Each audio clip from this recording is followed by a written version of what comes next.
그럼요. 오프닝 인트로 안녕하세요. 이런 거 다 있는 건가?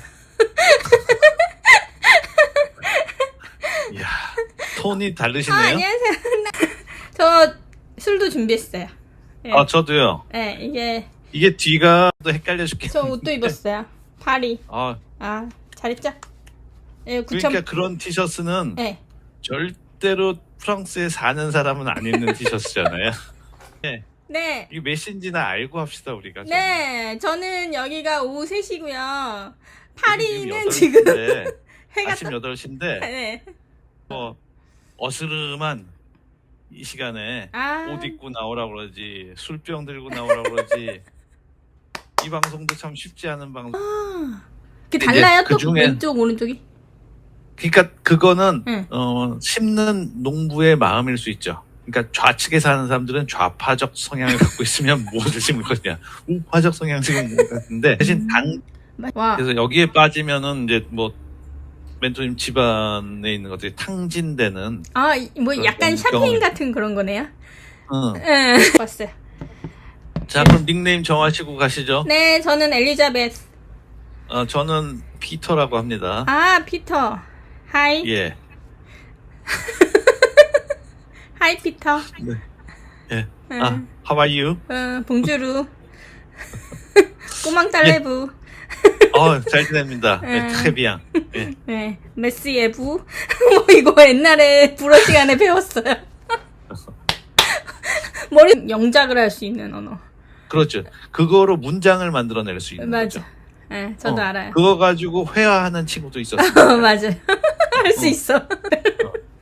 1년 정도 만에 와, 이제 옮기게 됩니다. 근데 건배하세요. 옮길 때 이제 축하드려요. 어떤 데로 갈 것인가? 예. 요즘 때 유타한테 이제 건배를 건배. 건배를 아유, 좀 축하드립니다. 아유. 그러니까 이런 조건을 만족하는 아주 좋은 일본의 엔지니어들은 얼마나 바쁘겠어요.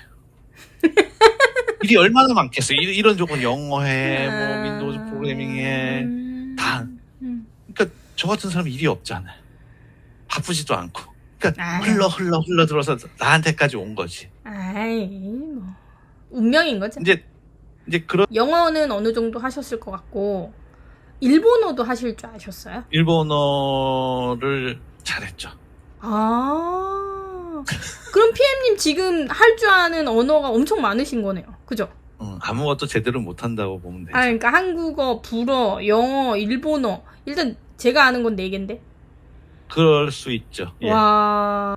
학교에서 받은 자격증이나 학위는 없어요. 하지만 아니 뭐 그게 어디서나 뭐가 필요해요? 사람들과 편안하게 얘기할 수 있는, 무슨 주로 이제 바나 레스토랑에서 배우는 언어가 100개월 살았고, 동경에 3개월 살고, 그다음에 서울에 3개월이 있어요. 서울에 3개월은 주로 이제 뭐 휴가나 보내러 가는. 이 집사람 입장에서 돌죠. 내가 무슨 외항 선원과 결혼한 거냐? 원양어 선타는 그죠? 넌 지금 이게 뭐 하는 거냐? 나가면 몇 개월씩 안 들어오고. 그런데 제가 94년도부터 시작했던 저희 아이들이 95년생, 97년생이거든요. 되죠. 그래서 제 개발자 경력이 한 15년 정도는 되죠. 오와. 여기서 코딩 테스트 한번 할까요? 그걸 이제 포볼로 하신다면 하시죠. 네, 유럽은 그럼 엔지니어들이 뭐 주로 몇 살까지 일해요? 제 기준은 내가 지력이 다 했을 때 그만둬야 된다라고 느껴요. 그러면 PM님은 앞으로도 뭐 한 10년은 거뜬히 일을 더 하시겠네요. 아닌 것 같아. 그래서 지력이 떨어지시지 말라고요. 그래서 지금 얘기의 포인트는 피터? 피터 왜 그러세요? 지력이 떨어졌나 봐. 말기가 어두워졌어. 피터, 제 얘기는 지력이 떨어지지 마시고 그때까지 일을 하셔서 후배들에게 맛있는 걸 많이 사주셔라. 그럼 좋죠. 네. 네, 그런 얘기죠. 예. 그래서 이제 내 나이도 모르고 그렇죠. 정년도 언제까지인지 모른다. 그런 문화다. 물린 게 아닌가 그런 생각이 좀 들었어요. 네, 오늘의 게스트 지금 파리에 살고 계시는 김영욱 PM님께서 오셨습니다. 와! 와, 그러니까 반가워요. 이게 네. 이게 몇 시인지나 알고 합시다, 우리가. 네, 저는 여기가 오후 3시고요. 파리는 지금 지금 해가 아침 8시인데 네. 해가 뜨는 그 개와 늑대의 시간을 약간 벗어난 요 정도 시간입니다. 혹시 보이실래나 모르겠는데. 예. 와. 지금 뭐, 네. 지금 뭐 어스름한 이 시간에 옷 입고 나오라 그러지, 술병 들고 나오라 그러지. 이 방송도 참 쉽지 않은 방송이에요. 그럼요. 오프닝, 인트로 안녕하세요. 이런 거 다 있는 건가? 이야, 톤이 다르시네요. 안녕하세요. 그럼요. 정말 반갑습니다. PM님. 닉네임을 정하고 시작하죠. 그럴까요? 네, 뭐 하실래요? 저는 정했어요. 아니, 저는 정하셨어요? 네. 먼저 그러면 사회자께서. 저는 엘리자베스로 해주세요. 엘리자베스. 네. 굳이 여러 그 이름이 있음에도 불구하고 왜 엘리자베스로 정하셨나요? 그냥 여왕 이름이니까. 그렇구나. 프랑스니까 나탈리로 하려다가 어. 나탈리는 너무 이렇게 섹시해 나탈리는 보여요. 그렇지, 뭔가 그건 뒷골목에서 뭔가 가죽 옷 입고 아니면 화분이라도 하나 상태가 좀 높은 상태에서 나오는 이름 같죠, 뭔가. 그죠. 그리고 화분이라도 하나 들어야 될 것 같아서. 그렇고 아니면 후보 이름이 또 하나 있었어요. 그냥 하세요. 엘리자베스로. 헷갈려. 괜히 들으면 벌써 지금 나탈리아하고도 헷갈려 죽겠네. 저 옷도 입었어요. 파리. 잘했죠? 예, 그러니까 그런 티셔츠는 네. 절대로 프랑스에 사는 사람은 안 입는 티셔츠잖아요. 남대문 티셔츠 같은 거? 한국에서 가끔 보면 외국인이 너무 뭐라 웃겨. 그러더라? 뭐라 그러더라? 네. 중도금 반환인가? 뭐 이렇게 써져 있는 티셔츠를 본 적이 있어서. 진짜요? 예. 와, 너무 재밌어요. 그 사람은 아무래도 깡통 계좌 같은 거에, 깡통 아파트 같은 거에 물린 게 아닌가 그런 생각이 좀 들었어요. 저 술도 준비했어요. 네. 저도요. 네, 이게 뒤가 네. 멘토님 뒤가 백그라운드 처리를 해서 가끔 병이 나왔다 안 나왔다 해요. 네, 알아요. 뭐 물론 저도 그렇겠지만 저도 이렇게 네. 우리 그럼 한 잔씩 따를까요? 네네네, 따라요. 뭐 잔도 그거에 맞는 고귀한 잔으로 준비하셨겠죠? 네, 몰라요. 오로라 잔이에요. 오케이. 자, 건배. 네. 크리스탈 잔으로 나는. 네네. 짠. 반갑습니다. 예, 고맙습니다. 뭐지? 아침에 참 좋네요. 맛있어요. 저 추천해주셔서 처음 마시는 건데, 맛있어요. 뭐 제가 좀 젊어 보인다고 그렇게 맘먹으시나 본데 맘먹으시면 안 됩니다.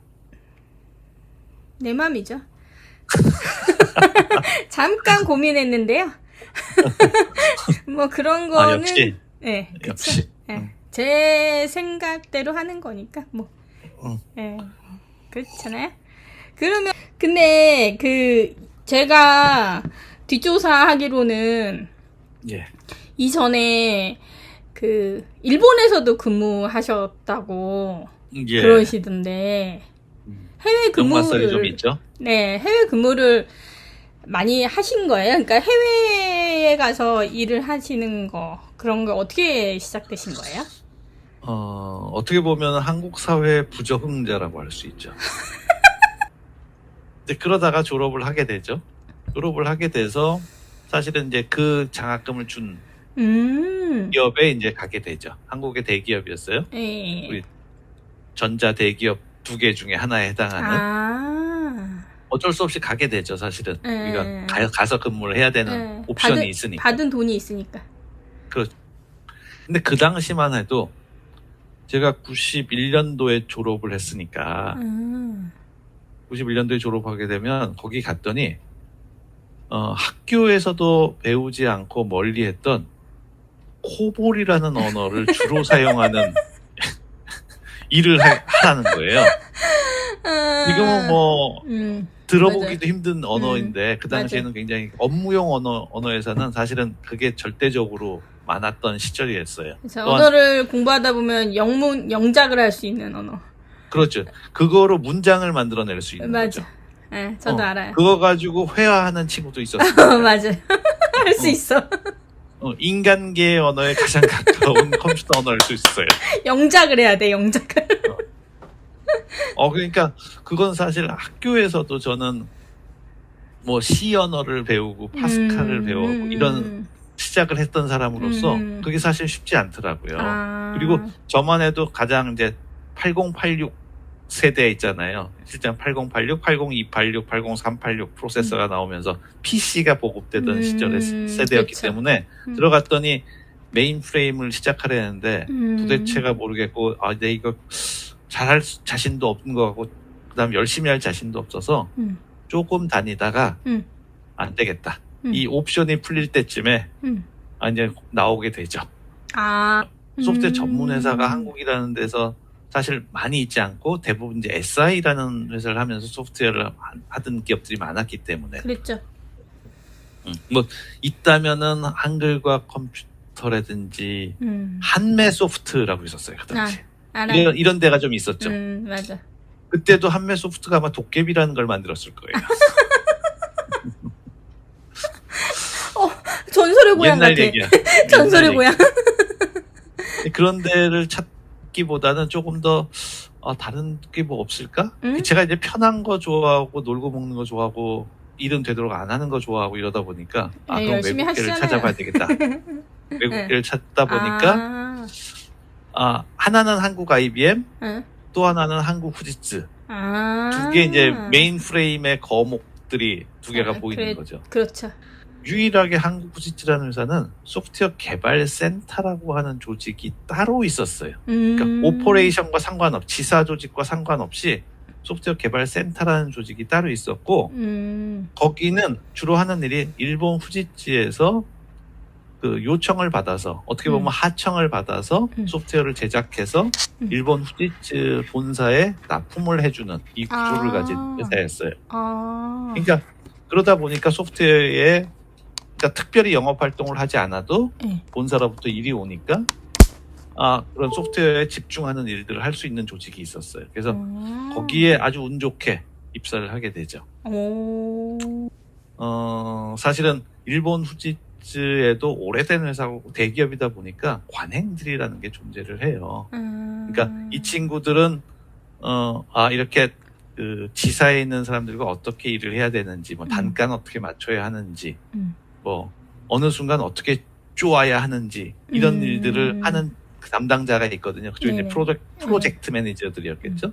근데 이제 그런 매니저들과 사실은 어느 순간은 마찰도 있고, 뭐 어느 순간은 언쟁도 있을 수 있고, 어느 순간은 뭐 잘 지내다가도 이런 부침이 좀 있어요. 그래서 이제 이런 부침이 있을 때는 저 입장에서는 사실은 약간은 불합리한데 이거는 조금 더 다른 방법이 있을 것 같은데 이런 스타일로 얘기를 하다가 어느 순간은 저는 여기서 일하는 것보다 일본 내에 있는 조직과 직접 일하는 게 좋을 것 같아요 라는 레터를 일본 본사 쪽에 쓰죠 제가. 나는 이렇게 하청을 받아서 이렇게 어떤 프로젝트 매니저가 요청을 할 때 이거는 조금 약간은 더 좋은 방법이 있을 텐데 이 친구는 이렇게 요청을 하고 나는 이걸 받아들일 수밖에 없는 환경이라면 기업에도 별 좋은 효과는 아닌 것 같으니 나는 실제적으로 조금 더 상위 프로세스에 가서 일을 하고 싶습니다 라는 레터를 쓰죠. 그 일본에 계신 과장님이 새로운 일을 이제는 생겼다고 하면서 이거 한번 맡아보겠냐 라고 이제 프로포즈를 주는 게 이제 제 인생을 확 그 당시에 바꾸게 되는 계기가 되는 일이에요. 이게 뭐냐 하면 프랑스에 있는 작은 스타트업 회사가 일본에 와서 세일즈 활동을 하려고 한다. 물건을 팔려고 하는데 이 회사의 제품은 좋은 것 같은데 도대체 일본어화라고는 돼 있지 않으니 이 제품을 일본어할 엔지니어가 필요하다고 한다. 이 일을 해볼 수 있겠니? 라고 하는 거예요. 그러면서 그 프랑스 회사에서 준 그 엔지니어의 자격 조건을 이렇게 주는 거예요. 그 당시에 윈도우즈 3.0 프로그래밍을 할 줄 알아야 된다. 그러면서 MFC 1.0 이게 다 모르는 얘기 우리끼리 하는 거잖아요. MFC 1.0의 프로그래밍을 할 줄 알아야 된다. 아, 나 잘했는데. 그다음에 더블 바이트 시스템에 대해서 인지하고 있어야 된다. 당연하지. 그리고 기본적인 영어로 커뮤니케이션이 가능해야 된다. 그리고 중요한 건 파리에 와서 엔지니어링과 함께 일을 하면서 엔지니어들이 나중에 그 일을 파리 엔지니어들이 일을 할 수 있도록 knowledge transfer를 해줘야 된다. 이런 것들이 조건이었어요. 그러니까 이런 조건을 만족하는 아주 좋은 일본의 엔지니어들은 얼마나 바쁘겠어요. 일이 얼마나 많겠어요. 이런 조건 영어해, 뭐 윈도우즈 프로그래밍해, 다. 그러니까 저 같은 사람은 일이 없잖아요. 바쁘지도 않고. 그러니까 흘러 들어서 나한테까지 온 거지. 아이, 뭐 운명인 거죠. 이제 그래서 걔네들이 엔지니어들을 놔두고 테스트를 할 거다. 어떤 회사의 엔지니어가 가장 제대로 보고 제대로 일을 해줄 수 있는지. 그러니까 가서 잘 하고 와라. 그래서 처음 오게 된 게 이제 94년 말 정도에 여기 처음 오게 돼요. 프랑스에 그 회사를. 그 회사가 이름은 이제 비즈니스 오브젝트라고 하는 회사예요. 비즈니스 오브젝트라고 해서 BI, 비즈니스 인텔리전스라고 하는 데이터를 가져다가 장표 만들어주고, 뭐 거기서 분석해주고, 뭐 이런 툴이었어요. 자, 그 당시에 제가 왔을 때 35명짜리 스타트업 회사였어요. 두 개 층, 약 작은 빌딩에 2개 층 정도를 사용하고, 그 당시에 파운더가 바로 옆에서 함께 근무하고, 사람이 거의 스타트업이니까 매일 들어오고 나가고 하면, 파운더가 이케아에 가서 책상을 사다가 와서 같이 책상 조립해서 만들어서 쓰고, 이랬던 분위기였어요. 완전 뭐 작은. 완전 스타트업이죠. 예. 그럼에도 불구하고 놀랐을 때 제가 왔던 첫 번째 놀랐던 부분은 이 35명 조직에 30명 정도가 엔지니어였는데 이 엔지니어 조직이 개발 프로세스가 후지츠보다 더 잘 돼 있는 거예요. 그 당시에 마치 데브옵스 같은 조직이 이미 존재해서 이 친구들이 그러니까 빌드 팀이라고 하는 팀으로 이미 존재를 해서 우리 지금 쓰고 있는 깃 같은 경우에는 지금이야 아주 굉장히 대중화됐지만 예전에는 그런 게 없었거든요. 사실 그렇죠. 버전 컨트롤 시스템 하는 게 뭐 CVS 뭐 이런 것들이 있긴 했지만 사실 그런 것들이 체크인 체크아웃 한다라는 의미의 이런 프로세스를 이미 갖춰 있었고 모든 것들이 버전 컨트롤이 돼가면서 빌드까지 자동화되는 이 시스템을 갖고 있었어요. 굉장히 놀랐던 시스템 중에 하나예요. 그 시대예요? 그 시절에. 그땐 벌써 뭐 30년 됐던 시절이죠. 완전 선진화된 거네요. 그러니까 엔지니어링이 끝나면 체크아웃을 딱 끝나면 그게 데브옵스 같은 빌드 팀이 딱 맞고 빌드 팀이 그 오버나이트 딜리버리라고 해서 밤 동안에 빌드를 하면 그 다음날 테스트 팀에 딱 떨어지면 테스트가 시작을 하고 테스트가 리포트를 만들면 다시 그게 피드백되고 이 처리가 이미 돼 있던 상황이었어요. 그래서 엔지니어가 왔을 때는 너무 좋다. 뭐 하여튼 그건 그거고 일단은 테스트를 봤죠. 후지츠, 도시바, 히타치가. 그것도 어떻게 도시바와 히타치가 이상한 애들을 보냈는지 제가 됐어요. 실력이죠. 그 와중에. 와우. 에펠탑이 잘 안 보여. 그래서 일을 시작하게 돼요. 프랑스에서.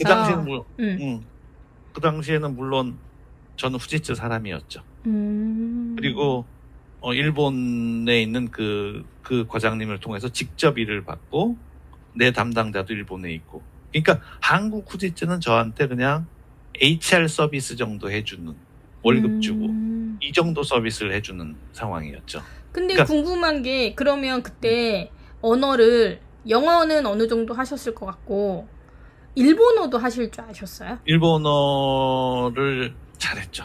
아, 그럼 PM님 지금 할 줄 아는 언어가 엄청 많으신 거네요. 그죠? 아무것도 제대로 못한다고 보면 되죠. 그러니까 한국어, 불어, 영어, 일본어. 일단 제가 아는 건 4개인데. 그럴 수 있죠. 예. 와. 그러니까 일본어를 나쁘지 않게 했었어요. 그 당시에. 그러니까 제가 사람 만나는 거 좋아하고 하다 보니까 이게 뭔가 학교에서 받은 자격증이나 학위는 없어요.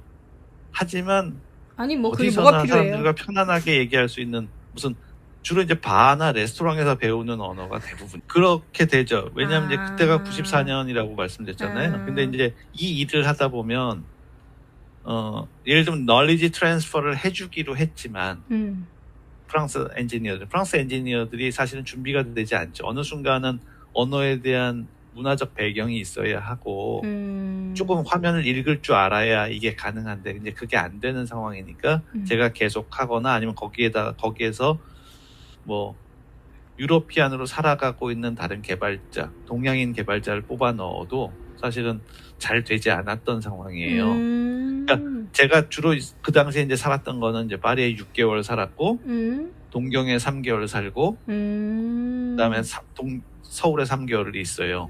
서울에 3개월은 주로 이제 뭐 휴가나 보내러 가는 상황이었는데 제가 94년부터 이렇게 다녔다고 하는데 93년도에 제가 결혼을 했거든요. 그러니까 94년부터 98년까지 제가 이 생활을 하거든요. 6개월, 3개월, 3개월. 그러니까 이제 저희 집사람 입장에서 돌죠. 내가 무슨 외항 선원과 결혼한 거냐. 원양어 선타는. 그죠. 넌 지금 이게 뭐 하는 거냐. 나가면 몇 개월씩 안 들어오고. 그런데 제가 94년도부터 시작했던 저희 아이들이 95년생, 97년생이거든요. 그러니까 제가 이제 잠깐씩 왔을 때 아주 우연스럽게 아이들이 생기고 집사람은 독박 육아하고 힘들으시겠다. 이러니까 97년 말 98년 초에 한국에서는 IMF가 터지거든요. 그 당시가. 그렇죠. 맞아. 저희 집사람이 심각하게 한 군데를 좀 정했으면 좋겠다. 지금 너무 힘드니까 한 군데를 정했으면 좋겠다. 어딘지는 당신이 결정했으면 좋겠다. 라고 사실 제가 파리에 가면 되게 엔지니어로서 신나게 일을 할 수 있는데 돌아왔더니 나하고는 별로 맞지 않는 피플 매니지먼트가 기다리고 있을 때 되게 많은 고민을 하게 됐었어요.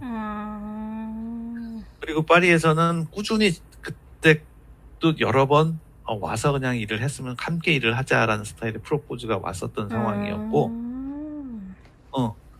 그런 상황에서는 근데 사실은 일본 주식자하고도 좋은 관계였고 어떻게 보면 저한테 이런 기회를 줬던 회사잖아요. 그러니까 사실은 쉽게 떠나기도 좀 애정 관계가 좀 돈독했던 상황이고 그러다 보니까 좀 고민을 했었어요. 그러다가 IMF가 생기고 일본도 경제 사정이 잃어버린 그 20년, 30년 얘기하잖아요. 그 시기에 들어가는 시절이기 때문에 상황이 되게 안 좋으니까 그 당시에 이제 저를 생각했던 과장님과 좀 얘기를 했었죠. 그랬더니 김상은 아무래도 가서 일하는 게 좋지 않겠냐. 아무래도 엔지니어로서 한다면 그런 조언을 해주셨기 때문에 그 당시에 좀 편안히 올 수 있었죠. 그래서 그때 이제 드디어 98년 초부터 4월부터 제 파리의 생활이 시작되게 된 거죠. 이때까지가 파리의 시작. 그럼 그때부터 계속 파리에서 그렇죠. 그러니까 98년부터 살았으니까 지금 26년째 들어가는. 와, 되게 오래 계셨네요. 그렇죠. 그러니까 그러면은 그래서 이제 그 당시에 회사를 좀 설명드리면 제가 아까 전에 비즈니스 오브젝트 회사라고 했잖아요. 네네네. 그 회사로 가신 거예요? 그러니까 비즈니스 그렇죠. 비즈니스 오브젝트. 근데 아까 제가 말씀드린 그 당시 제가 처음 시작할 때 94년도엔 스타트업이었어요. 35명짜리 회사. 이 서양 회사들은 4번이라는 게 존재를 해요. 사원 번호. 근데 사원 번호는 철저하게 입사 순서대로 매겨요. 그래서 몇 번의 사번을 보면 아 언제쯤 들어왔구나라는 걸 알 수 있게 돼요. 제가 98년도에 조인할 때 제 사번이 번호가 500 몇 번대였어요. 그렇다는 얘기는 35번째부터 일을 할 수도 있었지만 그 당시에는 계속 후지츠로 일을 하다 보니까 회사가 이만큼 성장했다는 얘기예요. 그러네요. 500명대. 자, 그런 회사가 2006년도에 그러니까 제가 아니다 2006년이 아니지. 제가 15년을 근무하니까 7년 8년 맞네요. 2006년도에 SAP에 합병이 돼요. 그 회사가. 그렇구나. 그렇게 해서 저는 쉽게 이렇게 조인을 하게 되는 스타일인데 2006년도에 그 합병이 될 때 사이즈가 6,000명짜리 회사가 돼요. 우와. 그러니까 제가 있고 난 다음에도 8년 동안. 굉장히 큰 회사로 되죠. 예, 물론 그동안에 나스닥에도 상장을 하고 굉장히 큰 회사가 돼요. 유럽에서 최초로 나스닥에 상장했던 소프트웨어 회사예요. 아주 전설적이고 굉장히 성공적인 회사예요. 프랑스 기업으로는 지금도 비즈니스 오브젝트 출신이다라면은 어느 순간 굉장히 리스펙트 받는 그런 기업이에요. 굉장히 좋은 회사에 처음부터 들어가셨던 거네요. 아주 운이 좋았던 거죠. 그 친구가 35명짜리 회사가 이렇게 될 거라고는 누구도 생각하지 못하고 물론 고비도 여러 번 있었지만 굉장히 좋은 회사였다. 그리고 초기부터 그런 프로세스가 셋업이 되어 있다는 건 굉장히 놀라웠었다. 그렇죠. 그리고 굉장히 기술자 중심의 회사였고 저는 거기서 계속 그래서 거의 2006년도 말 전까지는 계속 그 개발자로 살게 되죠. 그래서 제 개발자 경력이 한 15년 정도는 되죠. 오와. 여기서 코딩 테스트 한번 할까요? 그걸 이제 코볼로 하신다면 하시죠.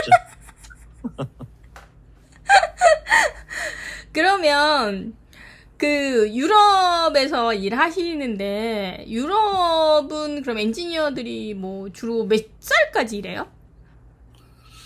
몇 살이라고 하는 거는 특별히 없는 것 같아요. 저도 사실 좀 한국 가서 가장 질문을 많이 받는 것 중에 하나가 정년이 몇 살이에요? 몇 살까지예요? 이 얘기를 굉장히 많이 받는데 두 가지를 제가 답변을 드리는데 첫 번째는 제가 일을 할 때 그리고 지금도 제 나이가 몇 살인지 잘 몰라요. 인식하지 않아요. 예를 들면 내가 지금 뭐 물리적 나이로 50대 중반에서 이제 후반으로 가는 상황임에도 불구하고 일을 할 때 내가 몇 살인지를 모른다는 인식하지 않는다는 얘기인 거예요. 그거에 대해서. 그러니까 누구도 물어보지 않고 누구도 넌 뭐 나이가 이만큼 됐으니까 이런 일을 해 이런 게 아니라는 거죠. 그리고 두 번째는 정년이 몇 살인지도 몰라요. 그러니까 회사에 보면 60대 중반도 있고 60대 후반도 있어요. 사실 기업의 정년 나이보다는 사회적 정년 나이가 있죠. 그러니까 연금을 시작하게 할 수 있는 나이. 그 나이는 뭐 지금 뭐 62세에서 좀 늦추겠다라고 얘기를 하는데 프랑스 정부 같은 경우에는 뭐 그때까지 일을 해도 되고 내가 그때쯤 그만두겠습니다라고 얘기해도 되고 아니면 내가 조금 더 할 수 있으면 뭐 회사랑 더 얘기해서 더 계약을 연장하는 방법도 있는 것 같아요. 근데 저는 그 나이가 아직 안 됐기 때문에 그거에 별로 관심이 없어요.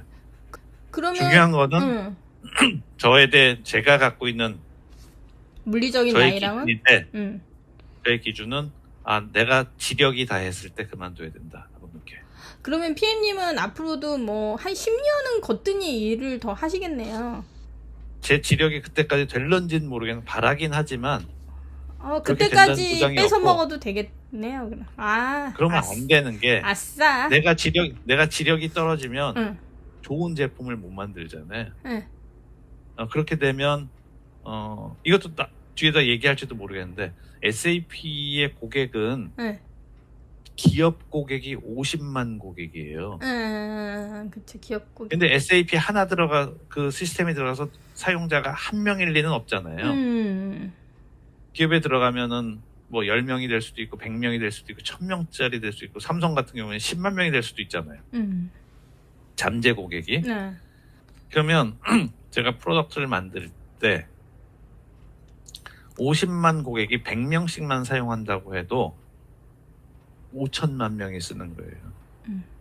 그렇죠? 제가 클라우드 ERP를 그룹에 있다 보니까 중요 부분을 내가 기능을 뭐 업데이트한다, 고친다, 수정한다. 이렇게 되면 5천만 명의 데일리 라이프에 영향을 미치는 사람이잖아요. 네네네. 그렇죠. 그 영향을 미치는 사람이 지력이 떨어졌는데 지조차고 하루 이틀 더 살자고 하루 이틀 더 월급 타먹자고 하는 거는 아닌 것 같아. 아니, 지력이 떨어지시지 말라고요. 그래서 지금 얘기의 포인트는 피터? 피터 왜 그러세요? 지력이 떨어졌나 봐. 말기가 어두워졌어. 피터, 제 얘기는 지력이 떨어지지 마시고 그때까지 일을 하셔서 후배들에게 맛있는 걸 많이 사주셔라. 그럼 좋죠. 네. 네, 그런 얘기죠. 예.